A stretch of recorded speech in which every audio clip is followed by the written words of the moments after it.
It had been a week-long sort of day. For Ekko, this was both literal and metaphorical. Everything went wrong, and it took forever to put it back just right.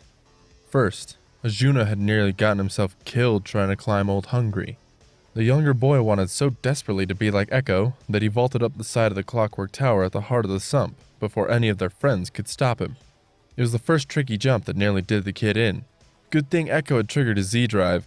18 times he heard the blood-curdling scream of the boy falling to his death before he figured out how and where to arrest the fall and save his life. Then, while pillaging a scrap heap with ties to Clan Pharos for bits of tech, a particularly aggressive gang of Vigilonauts surrounded him, big ones too, covered in augments that made the ugly even uglier. Ekko was surprised at their speed, but less surprised at how they shot to kill. Pilties in their backup didn't care about the lies of some snipes like him. Good thing the Z-Drive existed to get him out of seemingly inescapable encounters like that one. After a few dozen rewinds, he changed tack and pulled out his latest toy, the Flash Binder.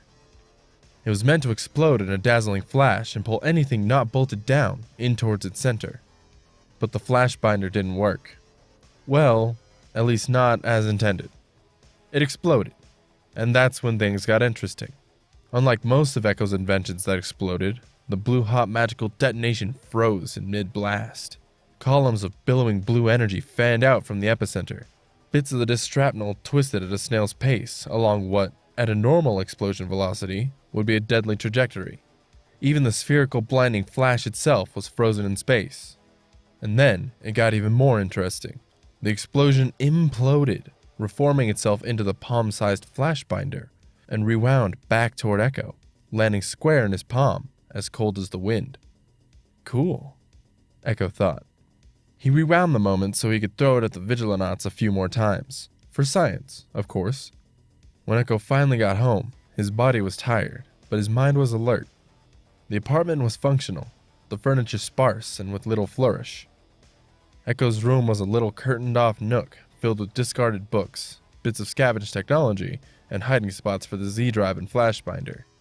Today was one of the rare days both his parents would be home early, and he had something to tell them. Mom? Dad? He practiced to his reflection, which stared back at him from the Z-Drive's shiny cylindrical surface. I'm not going to apply to any upside clans or a snooty pilty school. I'm staying here with you and my friends. I'll never turn my back on Zon. The words were filled with the confidence that comes with being alone in an empty apartment, with only walls and reflections to respond, and their response was silence. He heard the jingle of the keys, muffled by the front door. Without a second to spare, Ekko tucked his Z-Drive under the table and draped a black cloth over it. He didn't want them worrying about his escapades with an unstable hex-tech time manipulation device. The door opened and Ekko's parents returned for the first time that night.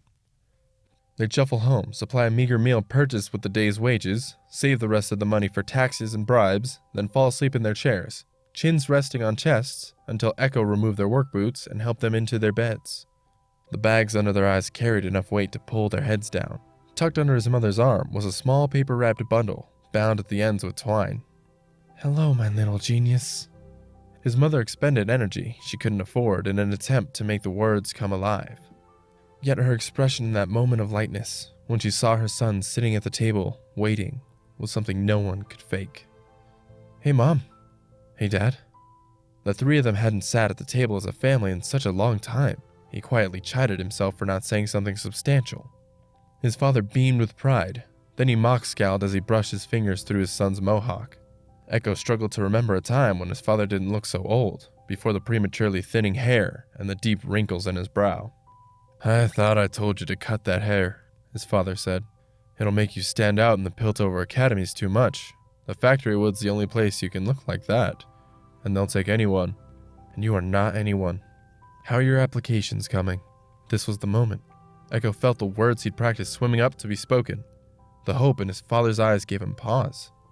His mother filled that empty moment before Ekko could. We have a treat for you. She sat the brown parcel down on the table.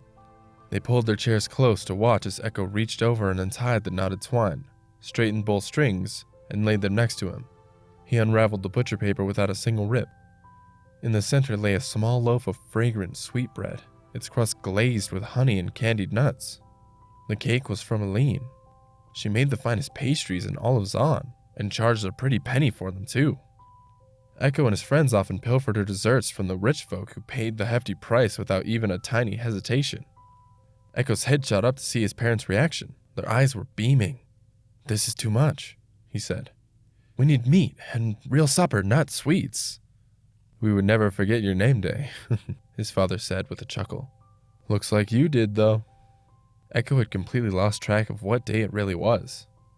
Still, the gift was too extravagant, especially since he was about to shatter their hopes for him. Guilt rose in his throat. "The landlord will have our heads if we're late with the rent again." "Let us worry about that. You deserve something nice," his mother said. "Go on, you can have cake for dinner once a year.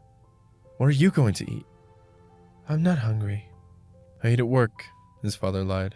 "Cheese and meats from Piltover. Real nice stuff." They watched Ekko take a tiny bite of the cake. It was sweet and buttery and the crumbs stuck to his fingers.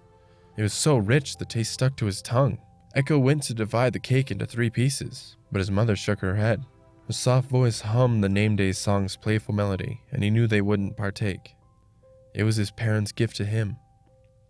His father would have joined in singing the name day song if he hadn't already fallen asleep, slumped in his chair, chin dropping to his chest. Ekko glanced over to his mother. Her eyes fluttered closed as the melody was swallowed by her own encroaching slumber. One future Ekko briefly considered was the factory-wood life and barely living wages for some other city's benefit, for someone else's glory. He couldn't stomach the thought. He remembered the fragments of conversations, snippets heard through the filter of infant ears, of his parents, whispered dreams of inventions, and entrance to the clans. Ideas they hoped would change the world and contribute to a future unwritten by the birth of their son. Ekko knew they saw him as their only hope, but he loved life in Zon. If he did as they wished, who would take care of them or his friends? He couldn't dash their dreams, not tonight, on his name day. Maybe tomorrow. Ekko didn't finish his cake beyond the first bite. Instead, he primed his Z-drive, his home shattered into swirling eddies of colored dust. The thrum of every day fell to absolute silence. The moment splintered and encircled him in a vortex of light. When the fragments of the future reassembled into the past, Ekko's parents were coming home for the second time that night. It would be followed by a third, a fourth, a fifth, a sixth, and so on. Each time he went back, Ekko didn't change a single thing. The light in his mother's eyes, his father's proud smile as he nodded off.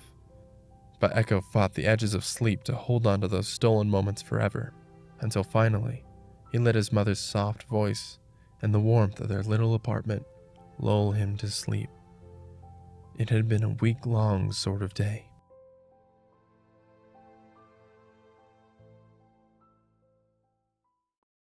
This has been Lullaby by Riot Games, read by Grayska Voice. If you like my stuff and feel like supporting me, Patreon's in the description. Subscribe for more.